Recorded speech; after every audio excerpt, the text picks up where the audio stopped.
Telugu digital media network లో political కేటగిరీలో #1 కేవలం 72 గంటల్లో 1,50,00,000 వ్యూస్ పైగా పాపులర్ టీవీ నెట్వర్క్. ఇప్పుడు బీజేపీ ఎంపీ లక్ష్మణ్ కాంగ్రెస్ పార్టీని ఉద్దేశించి ఆగస్టు సంక్షోభం రానే వస్తుందని చెప్పేసి ఆయన చెప్పారు. ఏంటి సార్, కాంగ్రెస్లో ఆగస్టు సంక్షోభం వచ్చిందా అంటే ఏం చెప్తారు? పగటి కలలు కాంగ్రెస్లో అట్లాంటి సంక్షోభాలు రావు. కాంగ్రెస్ అనేది ఒక ముఠి ఎన్నరా కొహెసివ్గా ఉంటుంది. వాళ్ళకి ఇప్పుడు నేను కాంగ్రెస్ పార్టీలోనే ఉన్నా. అవసరం అనిపించినప్పుడల్లా ప్రజల తరఫున కాంగ్రెస్ పార్టీ యొక్క నాయకత్వాన్ని నిలదీస్తూనే ఉన్నాను. అట్లానే నేను కాంగ్రెస్ క్రమశిక్షణను చేస్తానా, లేదా ముఖ్యమంత్రి కూలిపోవాలి, ప్రభుత్వం మారాలి, ఇట్లాంటి ఆర్గ్యుమెంట్ చేస్తామా? అట్లా కాదు. ప్రజల తరఫున కొట్లాడడానికి కాంగ్రెస్ పార్టీలో అవకాశాలు ఉంటాయి. కాంగ్రెస్ ఒక భావ స్వాతంత్రం గల పార్టీ. మా పార్టీలో ఒకవేళ ప్రభుత్వం గాడి తప్పుతుంటే మా పార్టీ కార్యకర్తలే ప్రభుత్వాన్ని నిలదీస్తారు. ఇది ఇప్పటి నుంచి కాదు, ఇది ఎప్పటి నుంచో ఉంది.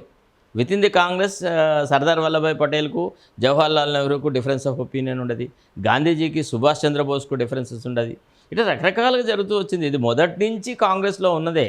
కాంగ్రెస్లో భావ స్వాతంత్రం లేకుండా అందరూ ఒక నియంత చెప్పినట్టుగా వినాలా, కాంగ్రెస్ పార్టీ రాష్ట్ర అధ్యక్షుడు కానీ లేదా ముఖ్యమంత్రి కానీ నియంతగా ప్రవర్తించేటువంటి అవకాశాలు లేవు. అట్లా అవకాశాలు కల్పించే ప్రజలే తీర్పు చెప్తారు, మరో తీర్పు అని చెప్తున్నారు. ఎంత అవుతుంది? ఆయన ప్రజలు తీర్పు చెప్పేది లేదు, ఏం లేదు. ఆయన మాటలకు అర్థం కాలేదు అసలు.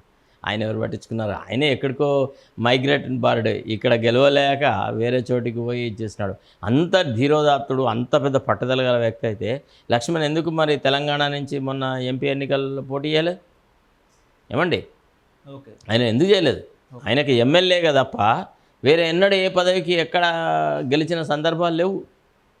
జూన్ 4 తర్వాత బీజేపీకి డబుల్ డిజిట్ సాధిస్తే తెలంగాణ కాంగ్రెస్లో ఏం జరిగే అవకాశం ఉందంటే ఏం చెప్తారు?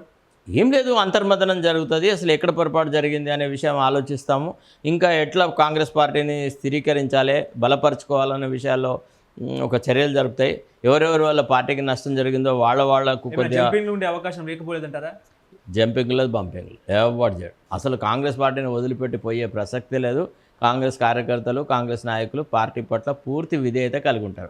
కాకపోతే విత్ ఇన్ ది పార్టీ మాత్రం కాంగ్రెస్ పర్ఫార్మెన్స్ బాగలేనప్పుడు కొంత నాయకత్వం మీద కొంత అసమ్మతి గళాలు వస్తాయి, కొంత విమర్శలు చేస్తారు, కొంత బాధపడతారు, రకరకాలుగా ఉంటుంది. ఇప్పుడు తెలంగాణ కాంగ్రెస్లో కొత్త పీసీసీ చీఫ్ ఎవరికి ఇస్తే బాగుంటుంది? అది అసలు ఆ పోస్ట్ ఇప్పుడు ఖాళీ కాలే కదా. ఇప్పుడు పార్లమెంట్ ఎన్నికలు రావాలి, రిజల్ట్స్ రావాలి, ఎవరి పర్ఫార్మెన్స్ ఏంది, ఎవరి వల్ల పార్టీకి మేలు జరుగుతుందని ఆలోచన చేస్తే వాళ్ళకి ఇస్తారు.